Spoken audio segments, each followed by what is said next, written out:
All right, so we're diving deep into IVF today. Uh-huh. But we're not just talking about the basics. Right. We're getting into like those really frustrating implantation failures. Oh, yeah. When everything seems perfect, textbook even. Yep. And we're going way beyond the usual stuff like embryo quality Wow. and lining thickness and all that. Yeah. We've got some fascinating information to share Absolutely. from the Berkeley Center in New York. Yeah, they're doing great work. So get ready to uncover some hidden factors that could really make or break IVF success. I think people will be surprised by some of this. For sure. IVF is kind of like, Yeah. Go ahead. it's like reaching the summit of Everest. Okay. Getting those embryos is huge. Right. But then It's not over. it's like the real challenge is just beginning. Oh, interesting. Navigating that descent can be treacherous. I see, like the journey's not over. Exactly, and that's where the Berkeley Center comes in. Okay, so let's break this down. Just a level set for everyone listening. IVF is basically fertilizing an egg with sperm in the lab Right. and then transferring that embryo back into the uterus. Yep. It sounds straightforward, It does, doesn't it? but I have a feeling it's a lot more. Oh, it is. It's deceptively complex. Really? You'd think, right. Yeah. Healthy embryo, thick lining. Equals baby. Exactly, but there's a whole other world happening.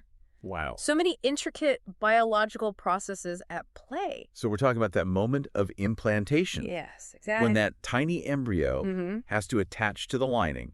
And successfully embed itself. Right. And that's where... That's where we find the hidden culprits. Okay, so spill the tea. What are we missing? Well, for example, we know that a euploid embryo, Meaning? meaning it has the right number of chromosomes. Okay. That's crucial. Right.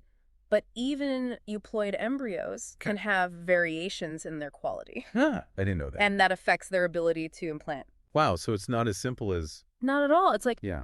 imagine a car that looks perfect, Okay. shiny and new, but under the hood, Uh-oh. the engine is a mess. So it's not going anywhere. Exactly. And then there's the lining. Yes, the uterine lining. Doctors always look for a nice, thick lining. Right, around 10 millimeters. Like a good sign. It's a good starting point, Okay. but thickness is only one piece. Oh, so there's more to it. It's about the lining's receptivity. Receptivity, what's that? It's all about the molecular makeup. Okay. The receptors, the environment, the whole thing. So it's got to be ready to welcome the embryo. Yes. Think of it like a luxurious hotel room. Ooh, I like this. The room's perfect, but if the door is locked... No one's getting in. Exactly. And the staff isn't even prepared. Wow. So what makes the door locked in this scenario? Ah, great question. Thanks. It's all about those hormones and molecules. Okay. Creating the perfect welcome mat for the embryo. There are specific receptors, like integrins and selectins. Okay. They need to bind with molecules on the embryo. So it's like a lock and key. Yes, precisely. And if they don't match up, implantation won't happen? even if the lining looks good? Even if it's thick enough, yeah. Mind-blowing. There's so much happening It at really the microscopic level. a whole world we don't even see. And to think, we haven't even talked about the sperm. Oh, you're right. We can't forget about the sperm. Half of the equation. Absolutely. And sometimes there's hidden sperm pathology. What does that mean? Well, one major issue is DNA fragmentation. DNA fragmentation. Yeah. It's like, imagine the sperm's DNA as a blueprint. Okay, I'm with you. For the embryo, right?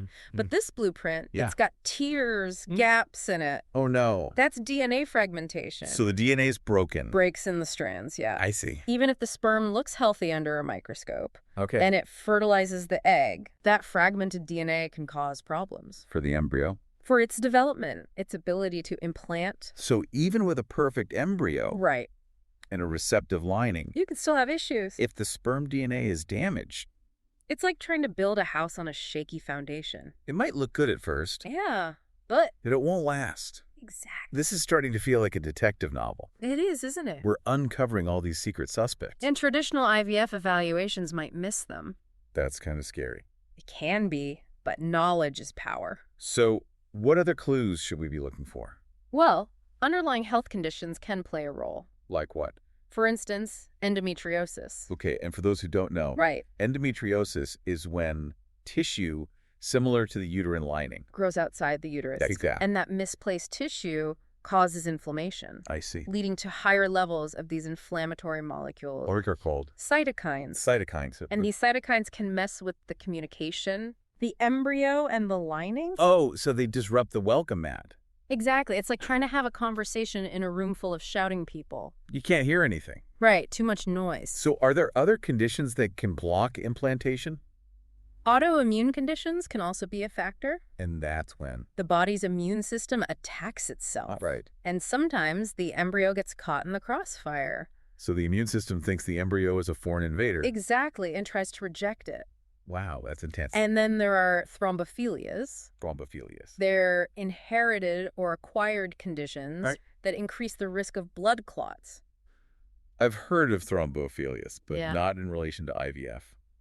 Well, blood flow is crucial for a healthy pregnancy. Makes sense. And thrombophilias can disrupt that flow To the uterus. to the uterus and the developing placenta. So the embryo can't get what it needs. Exactly. Wow, we've uncovered a lot of obstacles today. We have, haven't we? It feels a bit overwhelming. It can be. But this is where integrative approaches come in, right? Yes, that's where the Berkeley Center really shines. Okay, tell me more about their approach. Well, they don't just focus on one aspect of IVF. Mm-hmm. They look at the whole picture. Holistic. Exactly. They look at both partners Okay. and address all the potential issues. So it's about optimizing the entire system. Yes, not just treating isolated symptoms. And they use a combination of Western medicine and complementary therapies. like acupuncture and herbal medicine. Yes, those are some of their key tools. I'm really curious about acupuncture. Yeah, it's amazing. How does it help with IVF? Well, think of acupuncture as a multi-tool. Okay. It can address so many aspects. Like what? Studies have shown it can improve egg quality, Really? enhance sperm parameters, Yeah. increase endometrial receptivity. So it helps with the lining, Yes, it reduces inflammation. which we know is important. Crucial. Anything else? It modulates the immune system. So it helps prevent rejection of the embryo. Exactly, and it can even decrease stress levels. Oh, that's a big one. Huge. So it's not just about sticking needles in and hoping for the best. Not at all. There's real science behind it. What about herbal medicine? Yes. Is it safe to use during IVF? When prescribed and monitored properly, absolutely. So you need a qualified practitioner Yes, someone who understands herbal medicine. and can tailor it to your needs. Exactly. It's often used to support ovarian function, Okay. balance hormones, Right. and promote overall reproductive health. So it sounds like personalization is key at the Berkeley Center. It's at the core of their approach. They're not just applying one-size-fits-all approach No, they really get to know each couple. and their unique situation Exactly. They do comprehensive assessments. for both partners. Yes, medical history, lifestyle factors, everything. Even emotional well-being. Absolutely. Wow, that's impressive. They want to understand the root causes of infertility. Not just the symptoms. Right. Mhm. And they work closely with your reproductive endocrinologist. So everyone's on the same page. A true team effort. And they provide support throughout the entire journey. Yes. Continuous support and education. That emotional support is so important. Especially during IVF, it's a stressful time. So they empower patients with knowledge. Yes. Help them feel in control. And the results speak for themselves. They do. They've helped thousands of couples, Achieve successful pregnancies. even when conventional treatments failed. Do you have any specific examples? Sure, there was one woman, 39 years old. Okay. She had 3 failed IVF cycles, Oh, wow. feeling incredibly discouraged. I can imagine. But after just 3 months at Berkeley Center, Mm-hmm. acupuncture and herbal therapy, Yeah. she conceived naturally. Wow, that's amazing. It really shows you the power of addressing those underlying issues. And it's not just about female factor infertility. Right. They had another couple Mm-hmm. struggling with male factor infertility, Right. poor sperm health. Yeah. 6 months of treatment at Berkeley Center. What did they do? Acupuncture, lifestyle modifications, herbal remedies. Specifically for sperm health. Yes, and they conceive naturally too. Those are truly inspiring stories. They are. So what does all this mean for our listeners?